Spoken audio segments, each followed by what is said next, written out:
Losing time, I'm fading fast. I just wanna make it last. Try to let go of the past. I close my eyes, embrace the blast. Sleepless nights and headache stack. Restlessness to hell and back. POCO F8 Pro is basically a global rebrand of the Redmi K90, and it officially launches tomorrow. In the past, the big difference between Redmi and Xiaomi phones was always the telephoto camera, but this time, the regular K90 already comes with a telephoto lens. It does have a few limitations, which I'll explain later, but overall, the camera experience is a solid step up from the previous base model. It's simply a discussion about the newly released K90 Standard Edition, or POCO F8 Pro for the global market.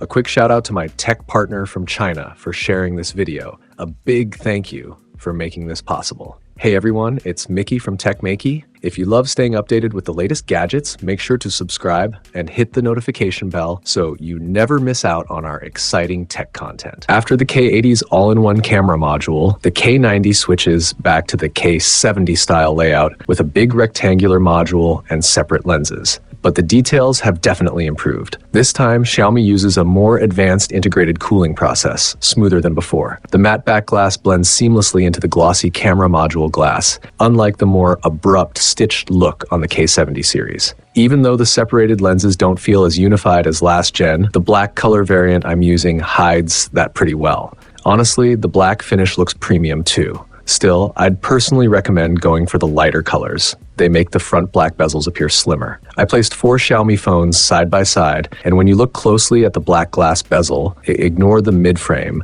The Redmi K90's bezel control is roughly on par with the others. The K90 also feels rounder in hand, almost like an Apple-style curve. But when it comes to bezels, the Xiaomi 17 series still takes the crown. Nothing beats it. One more thing, the K90 is shorter but wider, so if one-hand comfort matters to you, take note. The display this year uses a full RGB super pixel panel. All 4 phones support in-house high brightness dimming. At around 500 nits, the Xiaomi 17 shows slightly more deviation while the others stay consistent. Drop the brightness to 50 nits and the Xiaomi 17 drifts even more. If you own a Xiaomi 17, maybe don't look too closely at K90 display reviews. Now let's talk cameras, because this is where the K90 stands out the most. You get a main camera, a telephoto lens, and an ultra wide, making it a very complete setup. The downside is that the telephoto doesn't have optical image stabilization. On the other phone I'm comparing with, the telephoto does have stabilization plus a better forward-looking design. But considering the K90's lower price, it's somewhat understandable. In the live preview, the K90's telephoto lens does show some shake, but the final photos come out fine. Interestingly, in the same lighting, its shutter speed is 72% faster than the stabilized telephoto on the K80 Pro. But here's the trick. Once you go into low light, the K90 quietly switches to the main camera and crops in instead of using the telephoto. You'll notice it when the shaky preview suddenly becomes stable. It has already switched sensors. Meanwhile, the K80 Pro still sticks with its actual telephoto lens even in dark conditions. So K80 Pro users don't really need to upgrade for telephoto improvements. The same thing happens when you try to shoot macro through the telephoto. The K90 still switches to the main camera. So technically this telephoto lens doesn't support true macro shots. During video recording though, the telephoto doesn't suffer from visible shaking because electronic stabilization has really advanced. What's impressive is that the telephoto can also shoot 4K 60 FPS video, just like the main camera, and you can switch lenses mid-recording.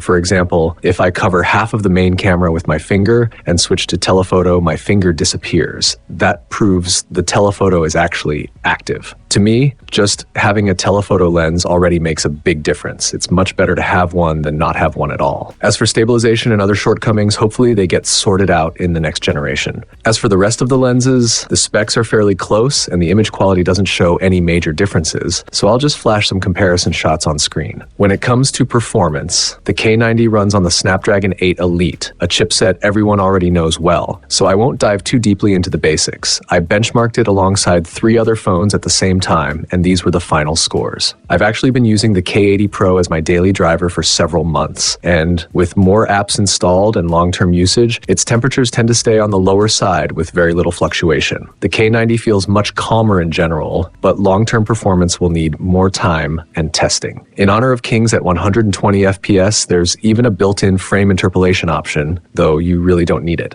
The Calm mode also supports 120 FPS. As for Genshin Impact, it renders at around 874p on very high settings and holds a stable 60 FPS, but there's no quick toggle to increase the rendering resolution anymore. The K90 features symmetrical stereo speakers using two 1150f units placed on opposite sides of the phone. Technically, the positions aren't perfectly identical, but the layout still maintains a balanced sound. The top speaker cutout hardly affects the output, while the bottom one has a more noticeable impact. So when you're gaming horizontally, rotate the phone counterclockwise so your hand only covers the top cutout. This helps reduce muffling. Overall, the audio quality is really impressive. I know some people complain about vibration on Redmi phones, but honestly, it feels normal to me. With all the noise online, I initially thought Redmi had downgraded the speakers, but after carefully listening, I'd say the K90 still sounds excellent, slightly weaker than the K80, but clearly better than most other Redmi models. With a 7100 milliamp hour battery and 100 watt fast charging, plus a power efficient display, the battery life is more than solid. The under-display fingerprint scanner still supports removal and has its own unique registration method. You just rotate your finger while setting it up. IP68 protection is also supported. So here's my early verdict on the K90. The biggest upgrade in this standard version is definitely the addition of the telephoto lens. It's not flawless, but having it at all is already a big win. If you're coming from the K80 series, there's no urgent reason to upgrade since that generation already improved battery and overall performance quite a lot. But if you're using the K70 series or anything older, the jump to the K90 will feel much more meaningful. The K70 Pro had smooth mid-range zoom, but this time you at least get a longer focal length.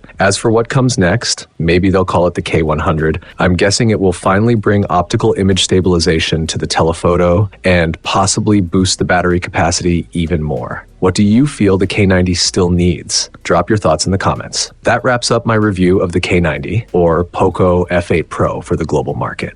Thanks for watching. The official POCO F8 Pro price will be added in the description once it's announced. See you in the next video.